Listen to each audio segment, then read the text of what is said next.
Hello my dears, कैसे हैं आप सब। I hope you all are fit and fine and enjoying your study at homes. We are studying nowadays chapter number 5, industries. Next is Petersburg. It is an important steel city of United States of America. ये USA का एक बहुत ही महत्वपूर्ण steel city है. The steel industry at Petersburg enjoys locational advantages. और ये जो university है अपनी स्थानीय जो इसके लाभ हैं उसको इंजॉय करता है, उनका लाभ उठाता है. Some of raw materials such as coal is available locally. जैसे कुछ कच्चे सामान होते हैं जैसे कि कोयला, रॉ मटेरियल, ये आसानी से उपलब्ध हो जाता है. While the iron ore comes from the iron mines at Minnesota. और जबकि जो कच्चा लोहा है वो कहाँ से आता है? मिनेसोटा की गुफाओं से आता है, खदानों से आता है. अबाउट 1500 किलो फ्रॉम पीटर्सबर्ग, जो पीटर्सबर्ग से लगभग कितनी दूर है? 1500 किलोमीटर है. Between these mines and Pittsburgh is one of the world best routes for shipping और cheaply the famous Great Lake waterways. इसके बीच में एक बहुत ही सस्ता शिपिंग रूट है, ठीक है. ये फेमस ग्रेट लेक्स वाटरवे है. Train carry the ore from the Great Lakes to Pittsburgh area. और इस ग्रेट लेक से पीटर्सबर्ग तक जो इसका कच्चा सामान है वो कैसे जाता है? ट्रेन से जाता है. The Ohio, the Monongahela and Allegheny rivers provide adequate water supply. ये कुछ नदियां हैं जो इसको पर्याप्त पानी उपलब्ध कराती हैं. कौन कौन सी हैं? Ohio, the Monongahela and Allegheny. ये पीटर्सबर्ग का जो शहर है, स्टील इंडस्ट्री है, इसको सफिशिएंट वाटर अवेलेबल कराती है, प्रचुर मात्रा में पानी. Today very few of the large steel mills are in Pittsburgh itself. वर्तमान समय में अब कुछ ही बहुत बड़े बड़े मिल्स बचे हैं पीटर्सबर्ग में. They are located in the valleys of the Monongahela and Allegheny rivers above Pittsburgh. अभी पीटर्सबर्ग से ऊपर ये जो नदियां हैं मोनोगेला एंड एल्गेनी, इनकी घाटियों में लगी हुई है. And along the Ohio rivers below it, और ओहियो नदी के साथ साथ. Finished steel is transported to market by both land and water routes. जो फिनिश प्रोडक्ट तैयार होता है, अंतिम स्टील तैयार होता है, इसको ट्रांसपोर्ट किया जाता है लैंड के थ्रू या वाटर रूट्स के through. The Petersburg area has many factories other than steel mills. जो पीटर्सबर्ग एरिया है वहाँ स्टील मिल्स के अलावा और भी फैक्ट्रीज हैं.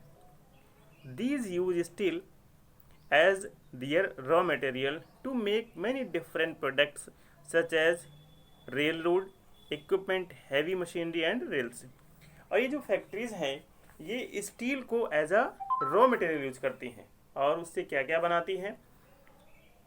रेल रोड बनाती हैं, पटरियाँ, उनके इक्विपमेंट बनाती हैं, हैवी मशीनरी बनाती हैं और रेल्स बनाती हैं, ठीक है. तो ये पीटर्सबर्ग की इंडस्ट्री जो आयरन की है उसके बारे में और उसके आसपास की इंडस्ट्रीज़ के बारे में बताया गया है. और ये जो इंडस्ट्री है, स्टील इंडस्ट्री पीटर्सबर्ग है कहाँ? ये यूएसए में है, यूनाइटेड स्टेट ऑफ अमेरिका में. Next is cotton textile industry. Weaving cloth from yarn in an ancient yard. धागे से कपड़ों को बुनना, weaving cloth from yarn an ancient art, एक प्राचीन कला है. Cotton, wool, silk, jute, flax have been use for making cloths. कपड़े बनाने के लिए हम क्या क्या यूज करते हैं? Cotton, wool, silk, jute, flex, इन सब चीज़ों को हम यूज करते हैं कपड़े को बनाने के लिए. The textile industry can be divided on the basis of raw material use in them. जो टेक्सटाइल इंडस्ट्री है उसको हम बांट सकते हैं, डिवाइड कर सकते हैं, किसके आधार पे? उसमें किस प्रकार का रॉ मटेरियल यूज किया जा रहा है उसके आधार पे. फाइबर्स कैन बी नेचुरल और मैन मेड. फाइबर्स कैसा हो सकता है? नेचुरल भी हो सकता है और मैनमेड भी हो सकता है। Fibres are the raw materials of the textile industry. और फाइबर से क्या होता है, ये टेक्सटाइल इंडस्ट्री के लिए रॉ मटेरियल्स होता है। मीन्स कच्चे सामान के तौर पे फाइबर्स को ही यूज किया जाता है। और फाइबर्स दो प्रकार का होता है, natural and manmade. Natural fibres are obtain from wool, silk, cotton, linen and jute. जो नेचुरल फाइबर्स होता है वो कौन से ऑब्टेन किया जाता है, wool, silk, cotton, linen and jute. Man made fibres include nylon, polyester, acrylic and rayon. ये मैन मेड फाइबर्स हैं। The cotton textile industry is one of the oldest industry in the world. जो cotton textile industry है ये world की प्राचीन industries में से एक है। Till the industrial revolution in 18th century, जब 18वीं शताब्दी में एक औद्योगिक क्रांति हुई, cotton cloth was made using hand spinning techniques and looms. उस समय कॉटन क्लॉथ कैसे बनाया जाता था, हाथ से। स्पिनिंग टेक्निक्स, एक व्हील पे उसको काटा जाता था एंड लूम्स, और लूम्स की सहायता से जो कॉटन क्लॉथ है उसको बनाया जाता था। In 18th century power looms facilitated.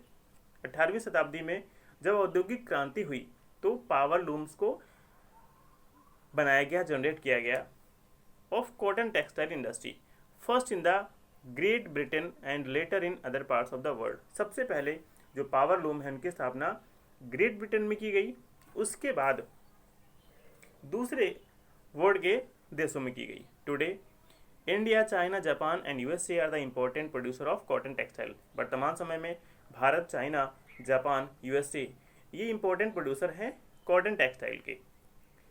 India has glorious tradition of producing good quality cotton textile. भारत हमेशा से, बहुत ही प्राचीन समय से एक शानदार प्रोडक्शन करता रहा है, अच्छी क्वालिटी का कॉटन टेक्सटाइल प्रोड्यूस करता रहा है। बिफोर द ब्रिटिश रूल से पहले इंडियन हैंड स्पम, भारत में हाथों से ही सूत काता जाता था, hand sperm. Indian hand sperm and hand women, Bharat में हाथ से कते हुए और हाथ से बुने हुए clothes already had a wide market. जिस समय भारत अंग्रेजों का गुलाम नहीं था, उससे पहले भारत में हाथ से कपड़े हुए, बने हुए, उनका बहुत बड़ा बाजार था, बहुत बड़ा मार्केट था। The muslin of Dhaka, chintz of Masulipatnam, calicoes of Calicut and gold wrought cotton pieces of Burhanpur, Surat and Vadodara were known world wide for their quality and design. ये कुछ कपड़ों के नाम हैं। ये कपड़े उस समय पूरे विश्व में अपनी डिज़ाइन और अपनी गुणवत्ता के लिए जाने जाते थे। ठीक है, कौन कौन से, muslin of Dhaka, chintz of Masulipatnam, calicoes of Calicut and gold wrought cotton spices of Burhanpur, Surat and Vadodara. ठीक है, ये कपड़े यहाँ के बने हुए अपनी क्वालिटी और डिज़ाइन के लिए पूरे विश्व में फेमस थे। But the production of hand women cotton textile was expensive and time consuming. लेकिन जो हाथ से कपड़े बनाने का और सूत काटने का कार्य होता था वो थोड़ा एक्सपेंसिव, महंगा और टाइम कंज्यूमिंग होता था, समय अधिक लगता था। Hence traditional cotton textile industry could not face the competition from the new textile mills of the west which produce cheap and good quality fabrics. इसलिए जो पारंपरिक कॉटन टेक्सटाइल इंडस्ट्री थी, जिसको हम हाथ से कपड़े बनाते थे, हाथ से सूत काटते थे, उससे जो आधुनिक वेस्टर्न डीज की, जो पश्चिमी देशों की सब कंपनीज थी, उनका हम कंपीट नहीं कर सकते थे, उनकी तुलना नहीं कर सकते थे। क्यों? क्योंकि वो सस्ता और अच्छी क्वालिटी का फैब्रिक्स बनाती थी।